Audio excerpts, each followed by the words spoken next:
Hola, buenas tardes. Bienvenidas, bienvenidos, bienvenides a esta sesión de Cine Debate en esta tarde de Cine Palomero. La verdad es que nos da mucho gusto que se encuentren con nosotros porque pues es una oportunidad pedagógica para aprender y reflexionar sobre bioética. Y pues justo vamos a charlar sobre esta recién estrenada producción de Adam McKay en Netflix titulada No miren arriba, y es una producción que pues ha tenido mucho éxito, incluso ya ha sido nominada para diversos premios como los Golden Globe y bueno, para la próxima emisión de los Oscar.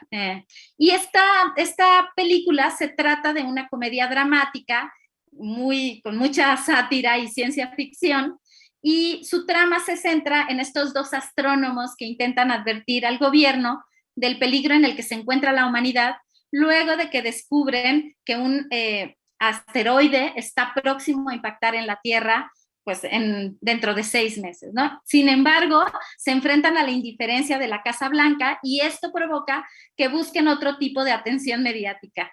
Y entonces se tienen que enfrentar incluso a memes, a discusiones en redes sociales y todo este tipo de situaciones que incluso estamos viviendo actualmente frente a muchas otras situaciones, ¿no? La verdad es que los críticos han emitido opiniones encontradas sobre si se trata de una producción lograda, y es que pues justamente critican esta comedia negra, pero consideramos que tiene suficiente sustancia para invitar a la reflexión sobre este tema en torno al negacionismo y al antropoceno. Y pues por esa razón es que esta tarde tenemos a un invitado de honor. Nos da mucho gusto recibir al doctor Jorge Enrique Linares Salgado, quien será el comentarista y que pues domina todos estos temas de manera pues muy interesante. Y bueno, para todas y todos aquellos que no lo conozcan aún, aunque claro que él es un invitado permanente a estas actividades del Programa Universitario de Bioética, les presento al doctor. El doctor es licenciado, maestro y doctor en filosofía por la Facultad de Filosofía y Letras de la UNAM. Es profesor titular B de tiempo completo, adscrito al Colegio de Filosofía de la Facultad de Filosofía y Letras de la UNAM. Es miembro del Sistema Nacional de Investigadores, nivel 2. Sus líneas de investigación son ética de la ciencia y la tecnología, la bioética y la ética contemporánea. Ha recibido múltiples distinciones, como el Premio Nacional de Filosofía de la Asociación Filosófica de México, también el Premio de la Academia Mexicana de Ciencias por Mejor Tesis Doctoral en Humanidades, así como la distinción Universidad Nacional para Jóvenes Académicos en el área de investigación en humanidades. Además, cabe señalar que él fue el primer director del Programa Universitario de Bioética. También ha sido tutor y formador de una larga lista de bioeticistas y, bueno, ha centrado sus estudios en los proyectos sobre bioética y genética, la ética ante las biotecnologías transformadoras del hombre, sociedad del conocimiento y diversidad cultural, invitación a la bioética y bioartefactos, problemas filosóficos, consecuencias sociales y ambientales. Pues entre varias de sus publicaciones, ustedes pueden adquirir algunas de ellas en el PUB. Este es un pequeño comercial. Y, por ejemplo, están Ética y Mundo Tecnológico, Diálogos de Bioética, Nuevos Saberes y Valores de la Vida, y Aproximaciones Interdisciplinarias a la Bioartefactualidad.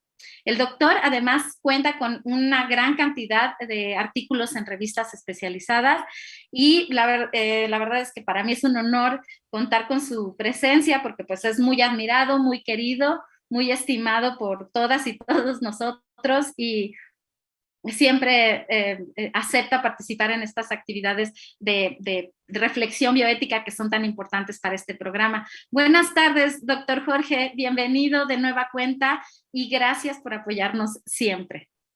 Gracias, Elizabeth. No, al contrario, yo soy el honrado por la invitación y qué bueno que podamos ahora charlar en un ambiente un poco menos rígido, lo que suele ser una clase o una conferencia. Espero que se haga un buen debate. Gracias por la presentación. A ver, entonces, ya que diste la sinopsis, supongo que mucha gente habrá visto la película. Solamente, Y, doctor, si me ujú, permites, antes de que ujú, te arranques con sí, el comentario, quiero invitar a todas nuestras asistentes, a nuestros asistentes, a amigos y amigas, a que empiecen a realizar sus preguntas en el chat del Facebook Live y así seguramente se les va a ir ocurriendo con todos los detalles y comentarios que nos va a transmitir el doctor y que se puedan leer estas preguntas y comentarios y armar el debate, como dice el doctor. Ahora sí, doctor, tienes la palabra. Adelante, gracias. gracias. Bueno, hay muchos temas muy interesantes en la película. Por supuesto, llama la atención el tono fársico que tiene, y yo creo que era el indicado para hacer una película de este tema, porque si hubiera sido una película solamente dramática, digamos, así con apocalíptica, pues tendría un efecto todavía más contraproducente y más polémico. Eso ya ha quedado, digamos, como muy demostrado que los llamados apocalípticos proféticos, ¿no? Ya no funcionan en nuestra época, no sé si en otra época funcionaron, pero bueno, hay una antiquísima tradición de personas que han estudiado o que tenían intuiciones o incluso visiones sobre un futuro negativo, y daban la voz de alerta en una comunidad, y normalmente los demás miembros de la comunidad pues no suelen creer en ello y suelen pensar, ¿no? Y se aferran a la creencia de que todo va a ir bien. Hay particularmente un debate muy interesante que se dio, fíjense, en 1755, después del terremoto de Lisboa, que fue un terremoto tremendo, que sacudió no solamente esa parte de Europa, se sintió prácticamente en toda Europa, sino a la conciencia intelectual de Europa. Y hubo un debate en muchos diarios y discusiones, y uno particularmente que quedó registrado, un debate entre Voltaire y Rousseau. Voltaire elaboró un poema, el poema de Lisboa, después del desastre. Fue un terremoto tremendo que nunca más se ha repetido, por suerte, en esa zona del mundo, que azotó Lisboa, destruyó la mitad de la ciudad. Luego vino un tsunami tremendo que inundó la ciudad, y luego, después de que ya más o menos se había controlado la situación, empezó a haber incendios por la destrucción que había causado el terremoto, y la ciudad se incendió y quedó en llamas. Toda Lisboa fue después reconstruida y fue muy conocido por todos, entre otros, por ejemplo, Kant escribió al respecto de hipótesis sobre los terremotos, porque fue un suceso tremendo que pocas veces se había visto en Europa y pocas veces se vio después. Y entonces Voltaire escribe ese poema diciendo, bueno, que el optimismo ilustrado de la razón en ese momento, que muchos ilustrados pensaban que íbamos ya avanzando hacia el progreso, ¿no? Y que la racionalidad nos permitía entonces enfrentar todos los peligros que la naturaleza nos pone enfrente, pues se demostraba que no era suficiente y que estamos a merced finalmente de las fuerzas de la naturaleza que no conocemos y que no podemos controlar. Y Rousseau le contestó, típico estilo, que Rousseau era muy duro, tremendo, que no era una fatalidad, que no era el resultado de un azar, digamos, sino que el desastre se había provocado no solo por la fuerza natural descomunal, sino por la irresponsabilidad humana de no haber prevenido ello, ¿no? Y que, por supuesto, pues las construcciones no estaban previstas para un movimiento de esa naturaleza, y que el hacinamiento en las ciudades había causado el desastre mayor, la mayor cantidad de muertes, los problemas sociales y los incendios, ¿no? Entonces Rousseau fue muy poco empático en ese momento, pero señalaba algo que es cierto en todos los desastres naturales, que es nuestra reacción muchas veces despreocupada, irresponsable, incapaz de prevención ante los fenómenos de la naturaleza que nos van a superar sí o sí, porque no solamente porque no los conocemos bien, sino porque no podríamos controlarlos aún con todas las tecnologías que tenemos ahora. Entonces, ese debate de esa época, en el siglo XVIII, en mitad del XVIII, que en la época de la Ilustración, pues nos enseña muy claramente lo que siempre sucede en las sociedades humanas, y es un fenómeno típico de la modernidad. Las sociedades no están bien preparadas para enfrentar los fenómenos naturales que pueden ser catastróficos, y que descreemos de ello, no nos preparamos y no queremos prepararnos, porque no queremos pensar en eso, porque no queremos como ser una especie de mal augurio. Y cuando alguien empieza a dar la voz de alerta porque tiene el conocimiento, no nada más la intuición profética, entonces solemos no hacerle caso. Entonces, una vez más sucede Bueno, ya sucedió en la pandemia del COVID, no es un fenómeno que fuera totalmente inesperado ni fue accidental en ese sentido, se sabía que era muy posible, que tarde o temprano sucedería. Los infectólogos, los virólogos del mundo habían dado la voz de alerta. La propia OMS, la Organización Mundial de la Salud, había señalado a todos los países desde el 2018 que era inminente una pandemia de una naturaleza como la que hemos vivido y que había que poner en marcha un plan mundial de prevención. Nadie lo hizo, nadie les hizo caso. Y entonces la película no está alejada de la realidad, puesta en un tono fársico, en un tono ese de buen sentido del humor, a veces no tanto. Esta situación complicada que es tragicómica, de que los seres humanos no creemos en la posibilidad de un daño mayor de los desastres, seguimos confiando ingenuamente que nuestras capacidades tecnológicas son suficientes para enfrentarnos a cualquier evento de la naturaleza y que tenemos el control de la naturaleza, que podemos dominarla y que podemos salvarnos siempre, ¿no? Esa es una de las principales enseñanzas de la película.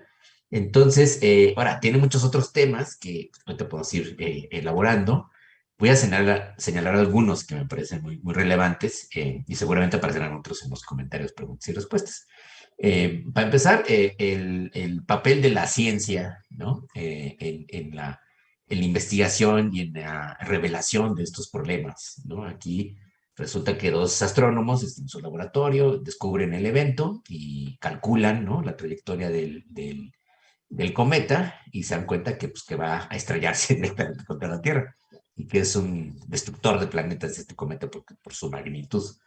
Se sabe que algo sucedió así en época muy antigua en la historia de la Tierra y que eso pudo haber provocado una extinción masiva de especies, entre otras los grandes animales de especies como los dinosaurios que han poblado nuestra imaginación también cinematográfica.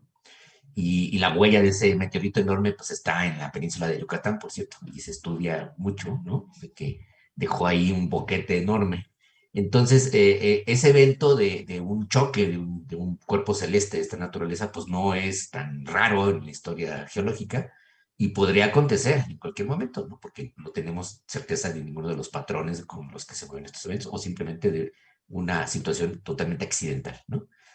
Entonces los astrónomos descubren y la primera responsabilidad de la ciencia, de los científicos, pues es alertar al resto de la humanidad de lo que saben y de lo que no saben, ¿no? Y cuando hay certeza de algo así, pues claro que la obligación ética de los científicos sería esta, a tratar de hacer conscientes a todo el mundo, no solamente los políticos, sino a todos los ciudadanos del peligro inminente y de a ver qué podemos hacer para enfrentarlo. Aquí se ve complicado porque no existe ninguna tecnología en realidad, ni creo que exista en el futuro próximo, como para poder desviar un cometa de ese tamaño, ¿no? Es realmente imposible.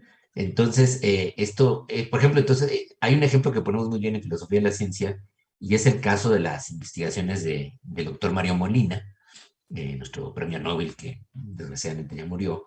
Él y su equipo de trabajo descubrieron en los años 70 como una hipótesis muy fiable que se estaba produciendo un agujero en la capa de ozono de la Tierra por la reacción química que producían compuestos químicos como los fluorocarbonados, ¿no? Que se utilizaban en todos los aerosoles y en otras aplicaciones, ¿no? Y entonces no tenían una demostración, una comprobación fehaciente de ello, sino una hipótesis muy robusta de que la reacción química experimentada en laboratorio, ellos postularon, ¿no? El equipo de María Molina postularon, digamos en términos generales, que esa reacción química llevada extrapolada, ¿no? En la estratosfera estaba generando una destrucción de la capa de ozono, ¿no? Y lo que empezaron a probar en el laboratorio supusieron que estaba sucediendo en la estratosfera, ¿no? Pero no había una comprobación en ese momento. Y hubo colegas de Mario Molina que no creyeron, dijeron, no, eso no creo que sea posible, ¿no? Tú estás haciendo un experimento en el laboratorio, pero eso no significa que la estratosfera se esté reduciendo, se esté haciendo un hoyo en la capa de ozono. Muchos no lo creyeron, muchos científicos. Y, por supuesto, políticos y gente del mundo industrial, empresarial, pues tampoco lo creyó. Sin embargo, pues hubo una gran tarea de difusión en esa época y el peligro era terrible. Ahora, este es un caso, digamos, de éxito de una alerta científica, porque la solución era en realidad bastante sencilla, era dejar de utilizar esos compuestos y sustituirlo por otros, que no implicaba tampoco grandes costos económicos, ni una reconversión total de la industria como si ahora le implica, por ejemplo, toda la industria de los combustibles fósiles, ¿no?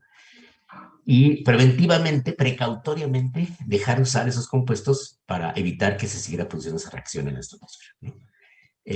Se llega a la conclusión de que hay que hacerlo, a pesar de que no haya evidencias robustas, y después se van reuniendo las evidencias, y ya para el año 79 hay muchas evidencias de que el fenómeno estaba sucediendo y que sí se estaba produciendo un boquete en la capa de ozono. Entonces se logró un famoso protocolo, el protocolo de Montreal, que es un acuerdo internacional para eliminar esos compuestos de muchos productos industriales y incluso caseros, como los aerosoles, y dejar de utilizarlo.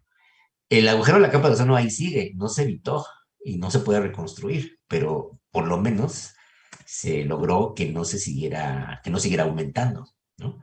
Y entonces el daño ya estaba hecho, pero un daño que pues, no era tan terrible como lo que hubiera sucedido si no se hubieran puesto en acción coordinadamente estas políticas de retirar estos compuestos en todo el mundo y se hubiera sustituido por otras cosas, ¿no?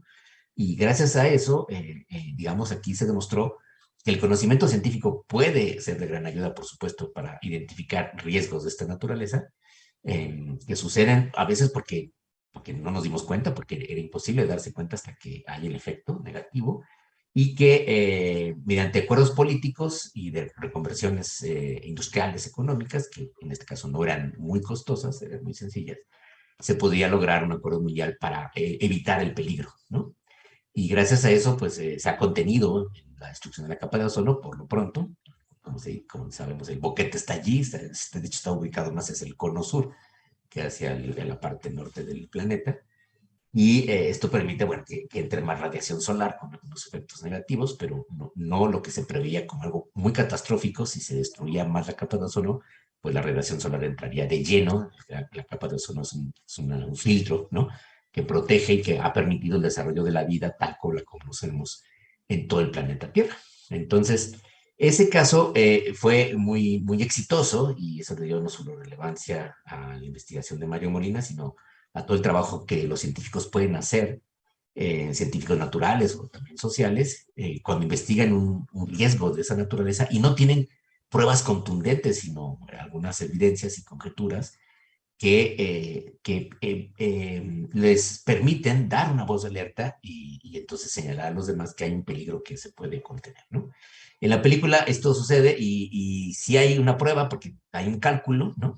Que el cometa este enorme va a chocar sí o sí con la Tierra y calculan el tiempo, ¿no? Más o menos son 6 meses lo que queda para que haya una reacción. Y bueno, pues entonces van con el gobierno norteamericano y claro, lo que sucede y se muestra de una forma muy irónica, pero muy realista, cómo los intereses políticos inmediatos de los líderes que están en el poder y los intereses económicos se ponen en prioridad y dejan a un lado el peligro porque nadie cree en el peligro en realidad, ¿no? Porque hay ya una incapacidad, una especie de ceguera, vamos a decirlo así, una ceguera moral, una ceguera de responsabilidad de las personas que tienen más responsabilidad en el mundo, pues, la gente que dirige política y económicamente el mundo, y que van a privilegiar siempre sus intereses inmediatos, más egoístas, de ganancia y de rédito, tanto económico como político, en lugar de actuar responsablemente para evitar un riesgo, porque no creen en él, ¿no? Entonces, el segundo problema es que, y en eso estamos ahora metidos, que es muy grave en la época de las redes sociales y este mundo de la posverdad, como se ha denominado, las personas no tienen, digamos, una base muy sólida como para buscar la información adecuada o para tener certezas de qué creer y qué no creer. Y entonces en las redes se puede difundir cualquier tipo de información falsa y la gente puede creer lo que quiera.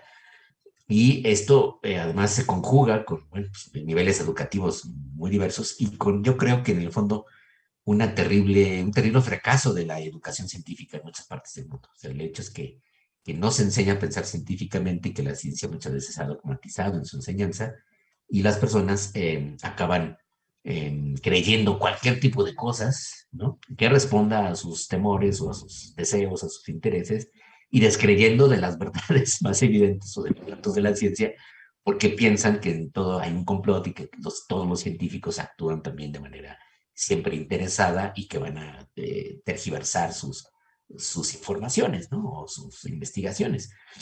Y esto se muestra en la película de una forma muy clara, muy hilarante y delirante, ¿no? Tal como está sucediendo ahora, que en las redes todo parece verdad, la gente no sabe ni qué creer, y puede producirse un fenómeno de esta naturaleza. Ya pasó con el COVID, que mucha gente no creía que existía. O sea, imagínense, ¿cómo puede descreer y cómo pues, simplemente no hacer caso a la información que los científicos podían emitir, ¿no?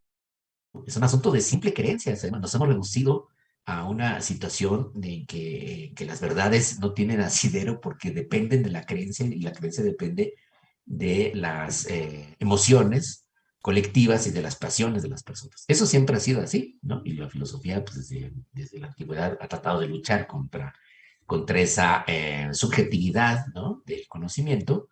Y por supuesto, la ciencia no puede nunca ser asumida como conocimiento absoluto, certero, porque entonces se dogmatiza. Y ciertamente algunos científicos han tenido la culpa, vamos a decirlo así, de haber dogmatizado el conocimiento científico, haciendo creer a la gente que es un conocimiento absolutamente demostrado y que no hay manera de contradecirlo. No, la actitud científica es la actitud filosófica, la actitud correcta es que todo conocimiento y toda teoría científica puede ser puesta en duda, todo conocimiento puede ser revisado, y que si aparecen nuevos datos o a partir de nuevos instrumentos o experimentos, esto es lo que demostró Thomas Kuhn en su famoso libro de la estructura de las revoluciones científicas, se puede producir una revolución en el conocimiento al cuestionar las teorías existentes que han sido validadas por la comunidad mediante las anomalías que toda teoría tiene. Toda teoría científica tiene unos puntos oscuros, unos puntos que no puede acabar de explicar bien, y esto es lo que Kuhn llamaba anomalías. Entonces, el conocimiento científico no debe ser dogmatizado. Este es un error terrible que cometen los propios científicos muchas veces, y me lamento decirlo, pero en muchas universidades se sigue enseñando la ciencia dogmáticamente, y eso es terriblemente negativo, no con una actitud filosófica escéptica correcta, sino con dogmatismo y con soberbia a veces. Y esto pues, ha pesado mucho, ha generado una muy mala imagen de la ciencia y de los científicos, porque ahora mucha gente piensa que no existe ya la ciencia objetiva y que todos los científicos están siempre trabajando con un interés particular y que no hay honestidad. Además, también muchos casos de fraudes científicos han dañado la imagen de la ciencia. Y si bien no es esto generalizado, pues sí han sido casos muy escandalosos que han demostrado que es muy factible que una persona que hace ciencia pueda desviar sus investigaciones con tal de ganar prestigio, recursos o simplemente fondos de investigación y, o peor, entonces, dividendos económicos por el resultado de sus investigaciones, ¿no? Entonces, nos encontramos en una situación de este descrédito y de esta incredulidad absurda, no basada en un buen escepticismo, sino en un escepticismo irracional, yo lo calificaría así, que es el que predomina en las redes sociales, en la televisión, y de una enorme frivolidad, que la película se muestra de una manera pues, exagerada, pero que es muy realista de lo que pasa hoy en día, y con líderes políticos que no solamente son profundamente ignorantes, sino soberbios, dogmáticos, y que descreen de toda la ciencia. Y hemos tenido muchos casos y durante la pandemia fueron escandalosos la forma en que muchos líderes de Estado reaccionaron desoyendo y descreyendo a lo que decían los científicos que tenían la información correcta. Ahora, toda afirmación científica pues tiene que probarse, en efecto. En cambio, en la política pues, no tiene que probarse nada. Eso depende simplemente de la aceptación o no del público o de la imagen que se crea en los medios. Hoy en día se gobierna con encuestas y con imagen. Esto es algo terrible que ya los filósofos griegos habían advertido, ¿no? El poder es siempre simbólico y el problema es que obviamente quien tenga la aceptación pública mayoritaria no necesariamente está en lo correcto, ni tiene la razón, ni tiene el conocimiento, simplemente tiene la aceptación o la creencia de la mayoría y eso puede ser terrible cuando la persona que lidera no tiene en realidad claridad o no tiene conocimientos o no tiene una buena intención de hacia dónde está conduciendo el resto de la humanidad.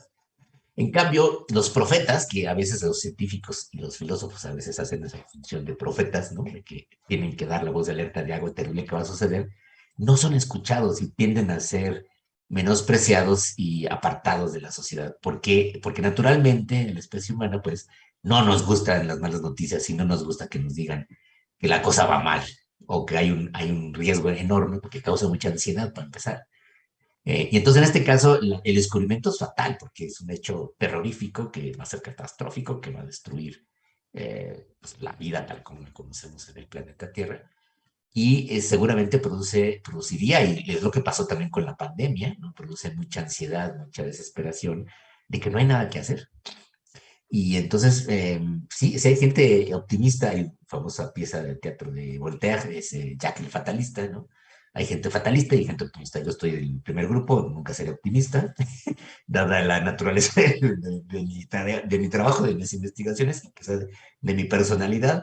Y hay gente al revés que es siempre optimista, que cree que todo va a ir bien, que es como el contrario de Jack el fatalista, y que cree que la ciencia lo puede resolver todo y que tenemos siempre el poder técnico para salvarnos de cualquier desastre, así sea un enorme cuerpo celeste que va a estrellarse con la Tierra. Entonces, el título de la película es muy relevante porque al final los negacionistas incluso el gobierno empiezan a promover este idea de que mejor no mires arriba, no mires al cielo, no veas la realidad, no te enfrentes a ella y sigue creyendo que no es cierto, que solo con creerlo, solo con no verlo. Y segundo, que tenemos el poder de salvarnos y tú deja a quienes se encarguen de ello, esa es una actitud tecnocrática, poco democrática, ¿no? Creer que hay poderosos o que hay una tecnocracia que va a resolver todos los problemas de la humanidad tarde o temprano y que los demás no se deben meter en ello, ¿no? Ese es el poder de la tecnocracia que excluye a todos los que somos legos en un saber de las decisiones que se deben tomar. Y hoy en día, pues algo que es muy cuestionable es que los líderes políticos pues tienen que tomar decisiones, eso es un hecho, por eso están allí, fueron en los países democráticos elegidas para ello, pero resulta que toman decisiones no necesariamente con el conocimiento, con el consejo adecuado, con una buena deliberación, ya lo planteaba Aristóteles, de lo que se trata, para tomar buenas decisiones hay que deliberar bien y se delibera si hay personas primero que saben y que si hay muchas personas o las personas adecuadas que pueden tener información y la prudencia suficiente como para hacer una buena deliberación. No hay peor cosa que deliberar con personas no prudentes, no sé si les ha pasado.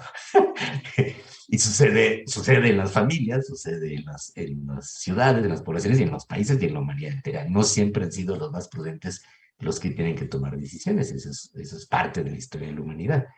Y entonces ya desde Aristóteles se recomendaba pues, que hubiera una deliberación colectiva con personas que tienen experiencia, con personas que saben. Eso es lo que debe hacer cualquier líder político hoy en día. Y lo que vamos a hacer en la película es justo lo contrario, ¿no? Hay una complicidad con un gran empresario que ve un interés comercial inmediato de que entonces el meteorito vale millones de dólares porque tiene no sé qué propiedades y materiales, que mejor hay que intentar romperlo para obtener esos materiales y generar una ganancia estratosférica, multimillonaria, ¿no? Para quienes lucren con ello. Y se ve claramente lo absurdo de ese razonamiento. Pues ese razonamiento que se sostiene hoy en la inacción ante el cambio climático. Las empresas que se dedican a la extracción de los combustibles fósiles, las empresas que construyen coches, en fin, toda la estructura, una gran parte de la estructura todavía del mundo tecnológico actual que depende de esa tecnología ineficiente, no limpia, ¿no? Pues siguen actuando igual, ¿no? Están privilegiando el interés económico inmediato, no les importa el futuro, creyendo que durante su tiempo de vida van a obtener grandes dividendos y no les importa lo que venga después. Y de hecho, al final de la película aparece esto que también es muy, muy, muy hilarante, que esa élite económica y política piensa que se puede salvar huyendo del planeta, ¿no? En una nave espacial, criogenizándose, ¿no? Y esperando a que aterricen en otro lugar. Hay intenciones reales, serias, de colonización de Marte o la Luna, por eso ha habido esa exploración espacial.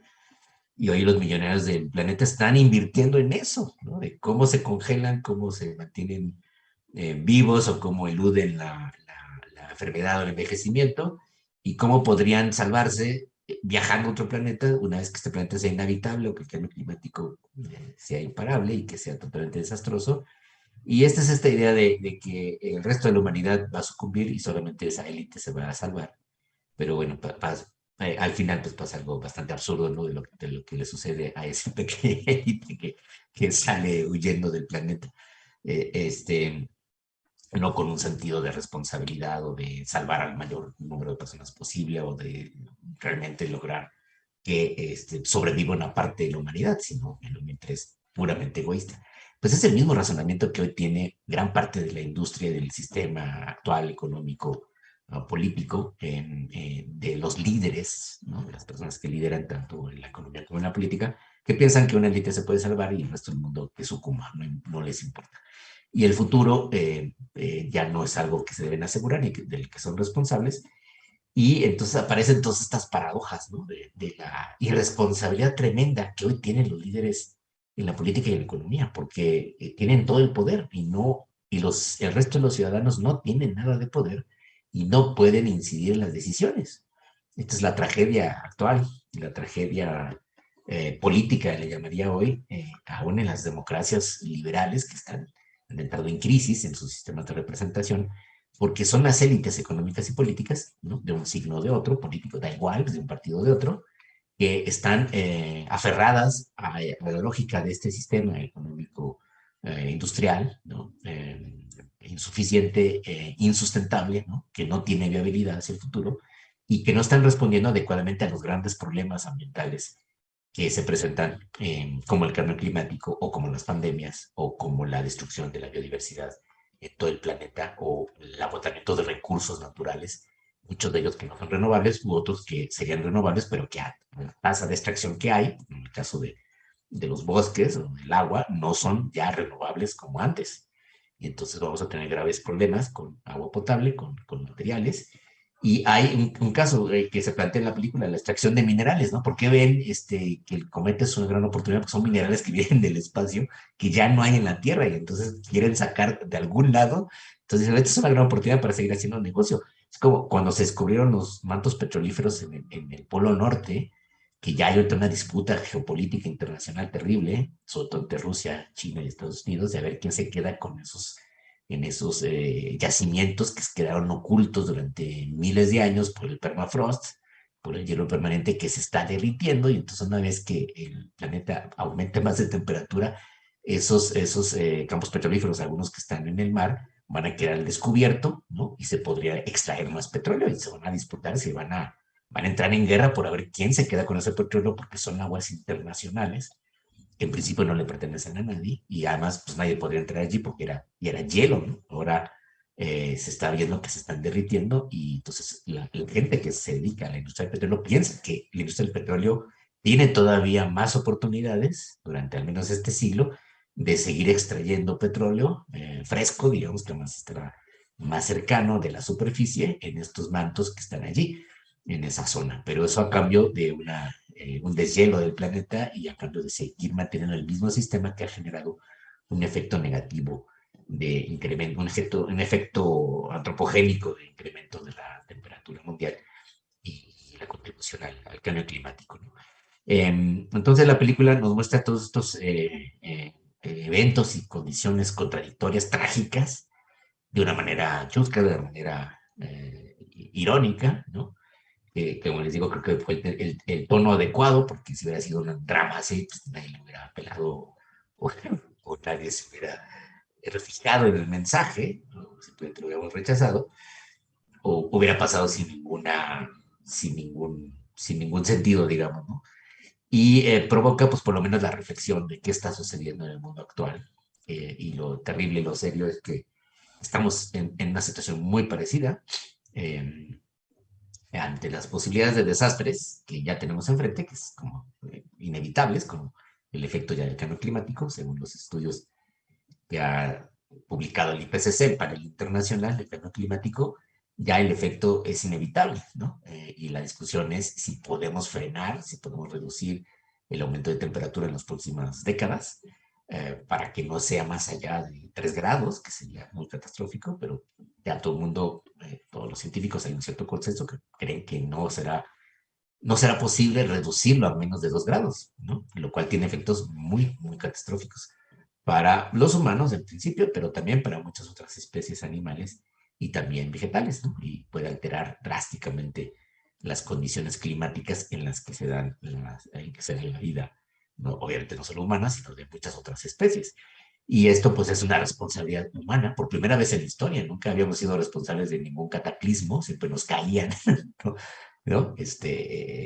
Pero ahora somos, pues, de alguna manera, colaboradores de un fenómeno que en principio nos va a dañar a nosotros, pero el daño es terriblemente desigual. El problema del cambio climático es que produce daños muy estratificados y desiguales, y por lo pronto los países ricos y las personas que tienen más recursos creen que pueden salvarse de esos efectos y que solamente las personas más pobres en el mundo serán las más afectadas por ello, ¿no? Entonces, estos son los temas principales, creo que están en la película. Y entonces, a partir de aquí podremos entonces platicar con las preguntas que nos ha hecho el público. Gracias, Elizabeth, gracias por la invitación al programa universitario de bioética.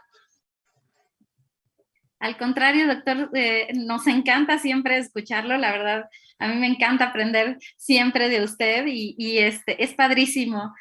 Fue padrísimo todo este comentario tan interesante, muchos temas que se pueden abordar de la película y que usted ha recalcado y que estamos viviendo actualmente. Y bueno, entiendo que este tema del meteoro no es nuevo, incluso hay un libro de Julio Verne de finales del siglo XIX y que se empezó a publicar en el siglo XX que se llamaba La Casa del Meteoro, ¿no? Entonces, y que justamente quieren explotar ese meteoro porque tiene oro, ¿no? Entonces, temas que ya son muy viejos, pero que siguen siendo vigentes, y hay pues una cascada de comentarios, doctor, que bueno, usted ha propiciado a través de esta reflexión tan interesante. Saludamos desde luego a todas las amigas y los amigos y gracias por este interés en estos temas de bioética que son tan relevantes para nuestra realidad. Jorge Jaramillo dice, ¿cuál es la razón por la cual el ser humano tiene ese miedo a la aceptación de un final inminente? Y hay otra pregunta de Bere Martínez que dice, ¿qué papel debería tener los medios de comunicación en la ciencia para evitar cosas como las sucedidas en la película? Porque bueno, ahora hay una crítica muy importante a los divulgadores de la ciencia que se quedan encerrados en sus cubículos y no transmiten la información, pues igual puede ser de una forma lúdica, de una forma que capte la atención y el interés de las personas. Adelante, doctor. Bueno, son dos preguntas muy interesantes. Bueno, la primera, yo creo que sí, los seres humanos tenemos una ancestral negación de la muerte. No, no nos gusta enfrentarla porque es muy contradictorio para nuestra conciencia individual el hecho de la muerte, la destrucción, que hay que aceptarla como es decir, la destrucción de mi existencia, punto, ¿no? Eso cuesta muchísimo trabajo. Ahora imagínense colectivamente, pues también nos cuesta trabajo aceptar que la humanidad es una especie más y que tarde o temprano va a desaparecer. Lo que creemos es que deberíamos asegurar lo más posible nuestra existencia y si bien no podemos garantizar una existencia perpetua, evidentemente, no es moralmente aceptable que se destruya por nuestra propia responsabilidad o que lleguemos a un fin tan trágico, ¿no? Lo mismo pasaría, valga este símil, con la vida de una persona. O sea, no nos parece adecuado o modélico que alguien no se cuide, por ejemplo, y que tenga enfermedades terribles cardíacas o qué sé yo, por su descuido y que muera prematuramente y que lo pase muy mal y que además provoque un montón de efectos en una familia por su descuido, ¿no? O sea, eso nos parece moralmente criticable. En cambio, cuando pues, alguien muere por un accidente, es trágico, pues eso indica la finitud de la vida humana, que siempre hay fuerzas de la naturaleza que nos superan, y no nos queda más que, como en el caso de Voltaire, pues lamentarnos y decir que las fuerzas de la naturaleza son siempre superiores. Ahora, en el segundo caso, el papel de la divulgación de la ciencia, sí, la pandemia nos ha demostrado que hay todavía muchos huecos, hay mucho que hacer, que no se ha hecho en muchos casos una adecuada divulgación. Ha habido esfuerzos muy loables. En México tenemos una buena tradición de divulgación de la ciencia en nuestra universidad, hay que decirlo, pero no son suficientes. El problema yo creo que también está en educación. Nuestra educación científica es muy deficiente, en México terriblemente deficiente, y en otros países también. Y digamos, los países democráticos más desarrollados, pues también han fallado, ¿no? Ahora, hay que investigar más porque sí, sí es sorprendente que en países que tienen un nivel educativo mucho más alto, como Alemania, como Francia, aún Dinamarca, etcétera, haya tantos grupos negacionistas o personas que han entrado en una actitud bastante irracional de oponerse a la vacunación. Entiendo que mucha gente podría tener miedo porque las vacunas tampoco son 100% seguras y que en efecto ha habido personas que han tenido efectos letales, ¿no? Que han tenido efectos letales, pero eso no es lo común. Y es un riesgo que vale la pena correr socialmente, justo para solidarizarnos y para evitar que el virus siga mutando y siga expandiéndose, ¿no? Es un asunto de responsabilidad pública, social, colectiva.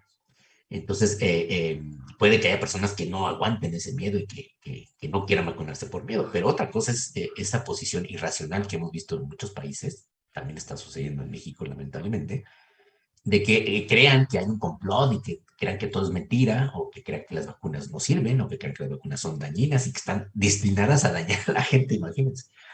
Y eso ha sucedido en países muy educados. Entonces, algo está pasando con la formación, la educación en ciencia, porque se supone que los sistemas educativos modernos en muchos países, que es una educación secularizada, ¿no? Y que se basa en la ciencia, pero entonces yo quiero saber cómo enseñamos ciencia para que la gente no piense científicamente. El problema ha sido eso.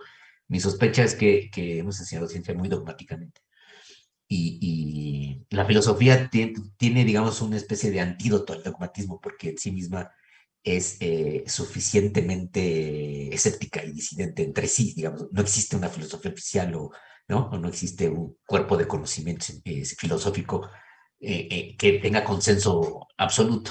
La filosofía siempre está disintiendo entre unas teorías y otras. Y esto, ahora que estoy leyendo mucho Kant, esto lo decía Kant, dice, a ver, hay tres saberes que son políticamente muy fáciles de controlar o de dogmatizar, que es el de las facultades, habla de la universidad, las facultades de teología, de derecho y de medicina. Esos tres saberes fácilmente se dogmatizan y ahí hay una ciencia normalizada, digamos, y uno no puede andar de disidente fácilmente, ¿no? Y fácilmente apartan al que disiente de la ciencia normalizada en esos tres niveles. Pues, pero la filosofía no, la filosofía típicamente es disidente, es crítica, y no se puede, de hecho, no se puede dogmatizar como si se puede dogmatizar la medicina, la teología o el derecho, ¿no? Entonces, creo que eso es por ahí algo que podríamos decir. ¿Qué más tenemos? Sí, ay, qué padre. Esto está súper interesante, sobre todo porque yo como parte de una profesión de las ciencias biomédicas, de las veterinarias, sí, reconozco que a veces somos muy dogmáticos y no somos, no rompemos con el paradigma, ¿no? Y es muy interesante todo esto que nos mencionó de la estructura de las revoluciones científicas y que debe haber una crisis para que ocurra un cambio, ¿no? Pero pues se requiere mucha difusión, divulgación, insistir, que es una pregunta recurrente en los comentarios, ¿no? ¿Habrá sido la forma correcta de divulgarlo generando pánico, histeria? Porque, bueno, pareciera que la gente no entiende, ¿no? Y a pesar de que sabe que va a ocurrir una situación de este estilo, pues no reacciona, ¿no? Y entonces, por ejemplo, Melanie Mancilla dice, ¿por qué como sociedad nos cuesta trabajo aceptar la realidad y preferimos hacer bromas sobre estos temas?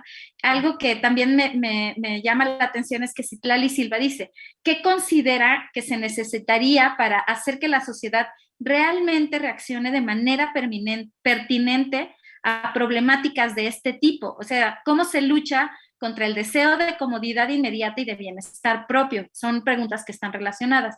Y Rosario Candelero pregunta, ¿hay algún libro que hable de la incapacidad del humano de ver un poco más allá del futuro, incluso por su propio bien? Bueno, yo me acuerdo de sus clases de Hans Jonas y cuando hablaba de esta heurística del temor, ¿no? Que es un temor que deberíamos tener, que nos impele a buscar permanecer y que haya una vida, bueno, no me acuerdo bien cómo lo decía Jonas, pero digna de ser vivida, ¿no? ¿Qué opina, doctor? Es un autor muy importante para mí. Bueno, hay un libro reciente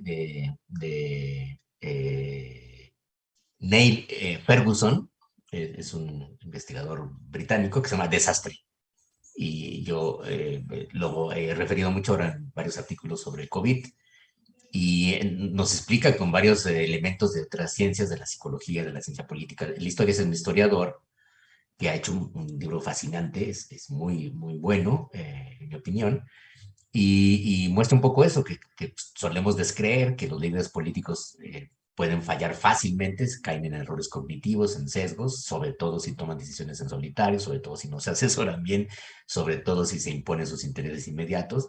Y esto debería ser ya una enseñanza para toda la sociedad, que es fatal que una sola persona tome decisiones que afecten a tantos. Hay un problema fuerte de la estructura, del diseño de las instituciones sociales y políticas actuales, ¿no?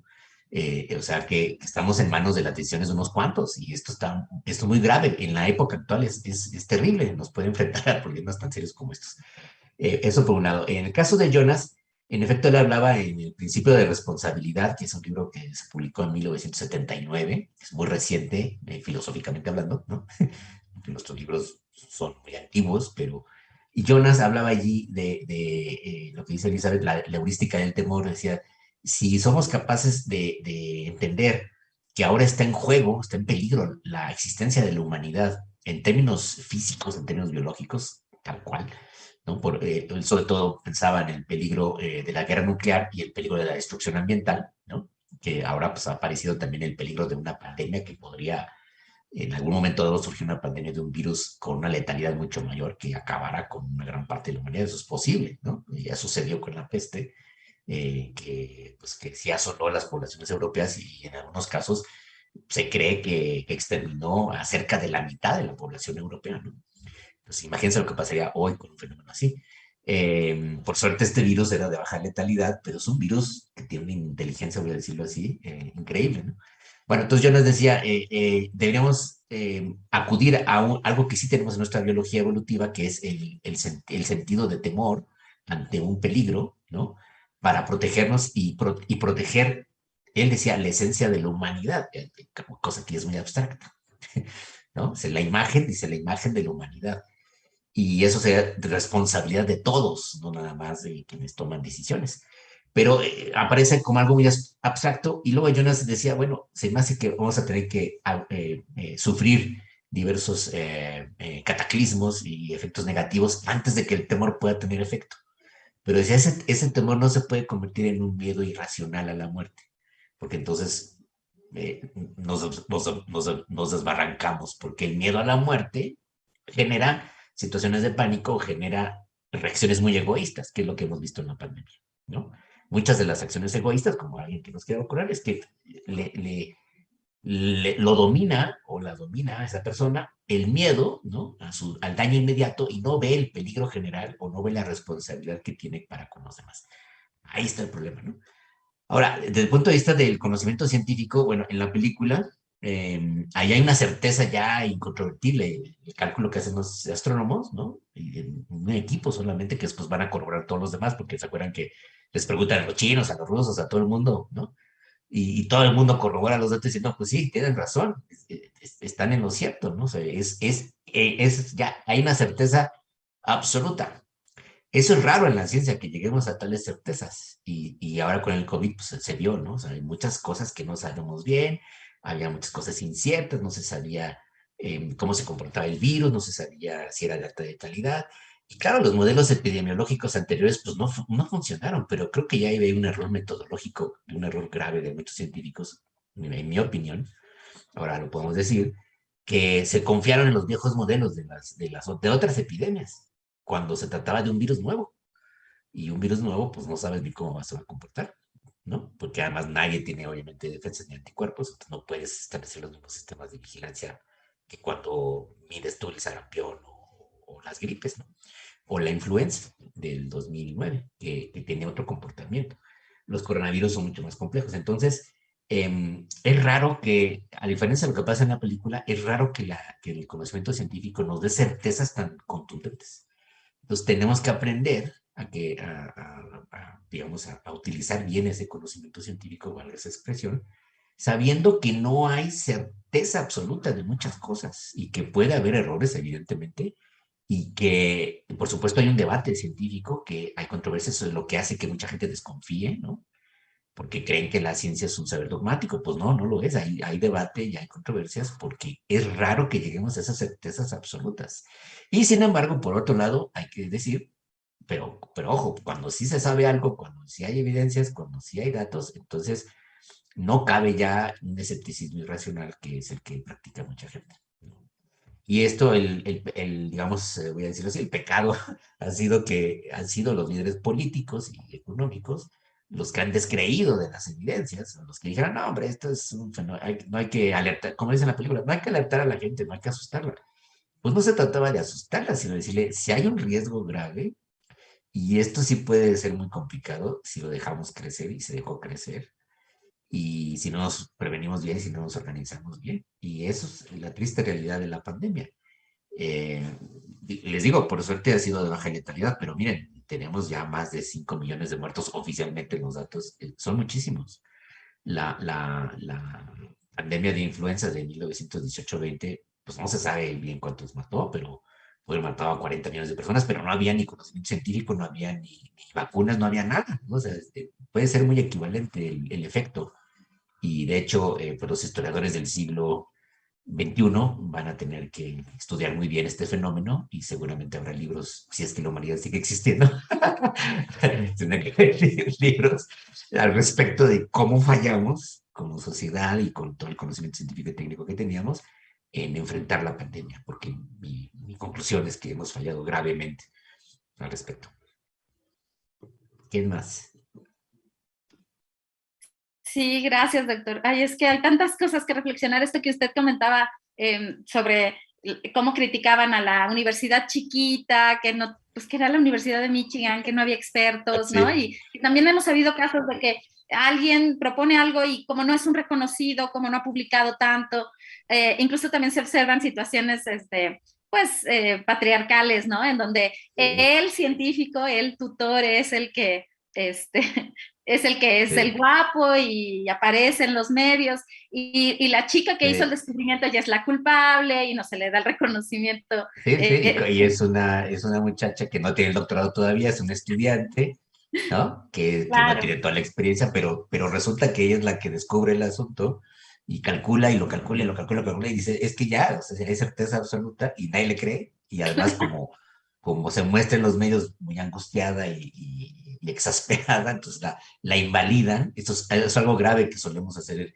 los seres humanos, invalidamos a las personas y no nos fijamos en el mensaje. Esos son los sí, ataques ad hominem, ¿no? a todo mi ofensivo. Entonces, Y no justo podemos hablábamos de esto. descartar cuando alguien dice algo solo porque la persona sea estridente o sea neurótica o porque se comporte mal o porque tenga un vicio o lo que sea. Eso es un error cognitivo terrible, ¿no? Que descartemos los mensajes junto con las personas. No, pues resulta que las verdades son independientes de las personas y alguien puede haber descubierto una verdad aún con todos sus vicios y errores y lo que tú quieras, ¿no? O con o incluso con mala intención puede descubrir una verdad Claro. robusta que los demás deben reconocer. Sí, y estaban buscando, es que hay muchísimos comentarios, pero sí hay varios que han mencionado justo esta agenda política que busca privilegiar a las grandes empresas, ¿no? Y que justo en esta película incluso el director dijo, sí, la presidenta Orleans es claramente la copia de varios presidentes norteamericanos, bueno, de Estados Unidos, y Donald Trump está muy claro, ¿no? Y como este científico Peter Isaacs es Elon Musk, ¿no? Y que parece que no queremos abrir los ojos, ¿no? Que no queremos entender, pues sí, que existe esta situación que podría ocasionar este apocalipsis. Y bueno, usted mencionaba que usted es pesimista. La verdad, a mí a veces también me gana, me gusta mucho cómo escribe, por ejemplo, este autor Jorge Rickman, que también nos ha advertido desde ya principios de siglo en todas sus publicaciones, hay que hacer algo, a lo mejor ya no tenemos tiempo, pero bueno, comentábamos en otra sesión de Cine Debate con el doctor Alejandro Herrera, comentando un documental también de Netflix, Rompiendo los Límites, que todavía hay acciones que podríamos llevar a cabo, ¿no? Entonces, de verdad yo no pierdo la esperanza. Y ojalá, hacían otro comentario, los he perdido, pero decían, ¿realmente habrá llegado el mensaje de la película a las personas?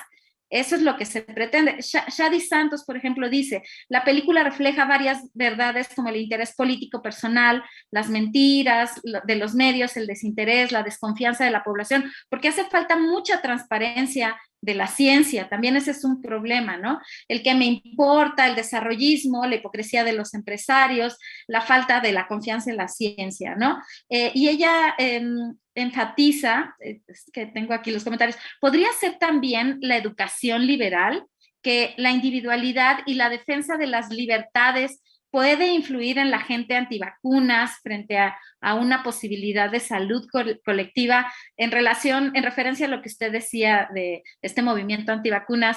Y bueno, si me permite también una recomendación de un libro que se llama El jinete libre, de Laura Spini, del 2018, que justamente habla sobre las experiencias, lo que nos dejó, la experiencia que nos dejó la pandemia del 2018, ciertamente Sí. distinta a esta, Sí. pero que no aprendemos, ¿no? Que tenemos esta historia y no la recuperamos ni la retomamos como para anticiparnos a este tipo de situaciones. ¿Qué opinan? Sí, muy buena recomendación, el libro de Spini, se considera como el, digamos, el libro que reúne más completa la historia de la pandemia de influenza, y en efecto, pues, la conclusión es no aprendimos nada, ¿no? Y era otro momento político y, como les digo, no había suficiente y consolidado conocimiento científico y capacidades técnicas, pero pues seguimos igual. Y las medidas eficientes para enfrentar la pandemia han sido las mismas, pues el cubrebocas y el distanciamiento social,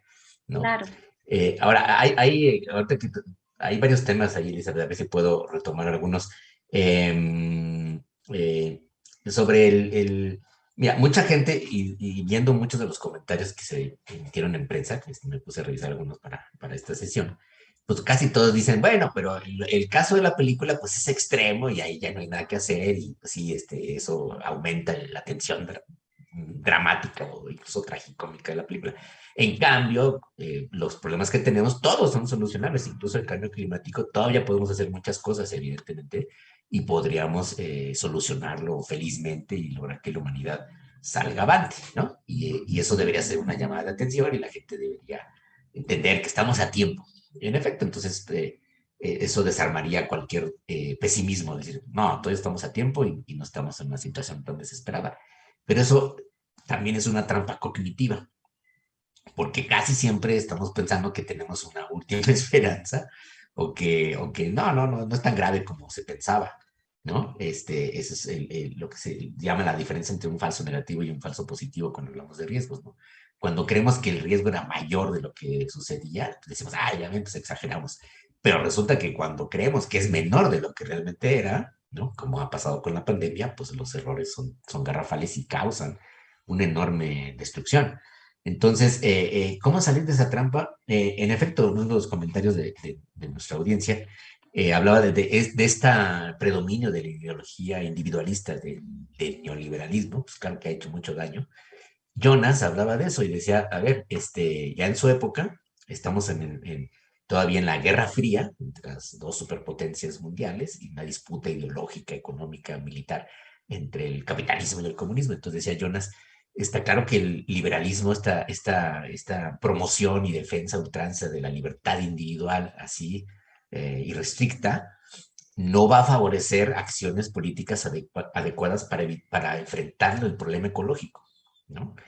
Y entonces Jonas ahí sí fue muy profético. Vamos a tener serios problemas en ese modelo político económico de viva la libertad individual, que no es nomás la libertad de todo el mundo, sino en realidad es la libertad de las empresas, la libertad de la acumulación de la riqueza, la libertad para la explotación de la naturaleza y de las personas.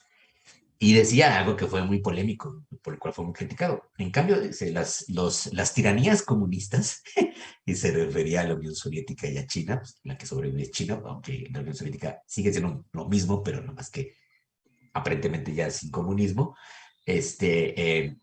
parece que tienen una ventaja, porque ahí el control férreo, ¿no? Y centralizado, autoritario, autocrático del poder, parecería que podría ser una garantía de llevar a cabo las acciones necesarias y ya no convencer a la población o tener que educarla, sino obligarla, ¿no? Y ahí está la diferencia entre la autonomía y la heteronomía, ¿no? La tradición liberal ha apostado a que las personas seamos autónomas, a que reflexionemos y a que la razón nos conduzca por un conocimiento propio a actuar, por ejemplo, en defensa de los derechos de todos o de las acciones que permiten la sobrevivencia de todos, ¿no? Sería lo más racional, pero no funciona así. Y en cambio, los regímenes autoritarios, lamentablemente en esta pandemia, se han alzado con una, voy a decirlo así, una momentánea victoria, diciendo, ven, es mejor obligar a la gente.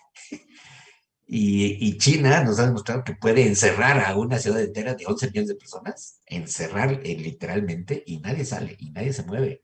Y hay de aquel que contraviene las disposiciones del Estado. Se ha convertido en un Estado que además tiene un enorme poder tecnológico mediante las tecnologías informáticas que te están vigilando todo el tiempo. Es un Estado, verdadero, un Estado de la vigilancia.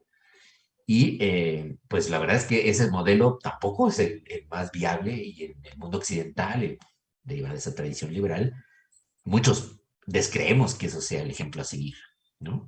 Que se tenga que imponer una autoridad de esa manera, porque dice Jonas, y hay unos textos que pueden encontrar en el principio de responsabilidad al final, dice, bueno, esto supondría que esa dictadura ecológica, digamos, esa dictadura autocrática, tuviera una conciencia adecuada y supiera qué hacer y tuviera la intención, la buena voluntad, ¿no? De realmente enfrentar los problemas y realmente salvar a la humanidad. Si para eso tiene que coartar las libertades individuales, pues estaríamos de acuerdo. Pero lamentablemente él mismo dice, pues tampoco es el caso. No vemos en las dictaduras y las tiranías que han existido en la historia mucha conciencia ni mucha responsabilidad.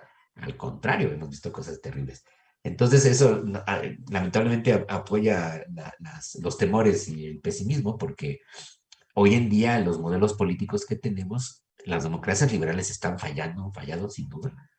Y esta idea de la defensa absoluta de la libertad individual puede llevarnos al desastre, ¿cierto?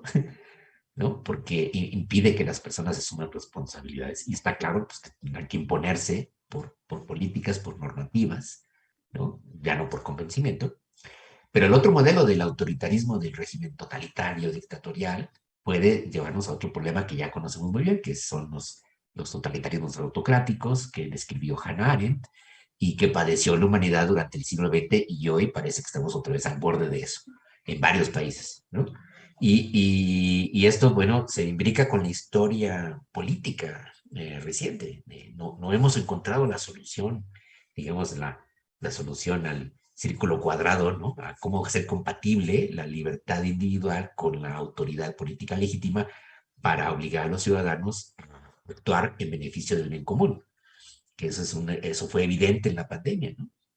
Tan evidente como que ponerse el cubrebocas significa protegerse uno y proteger a los demás.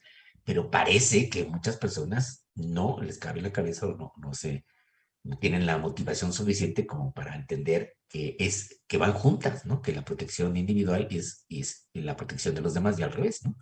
Y que hay una responsabilidad en ello. ¿Qué tendrá que pasar? Bueno, de la experiencia de la pandemia tenemos que aprender y de lo que está sucediendo ante el cambio climático tenemos que aprender y más nos vale que lo hagamos rápido, ¿no? Porque es decir, no queda mucho tiempo.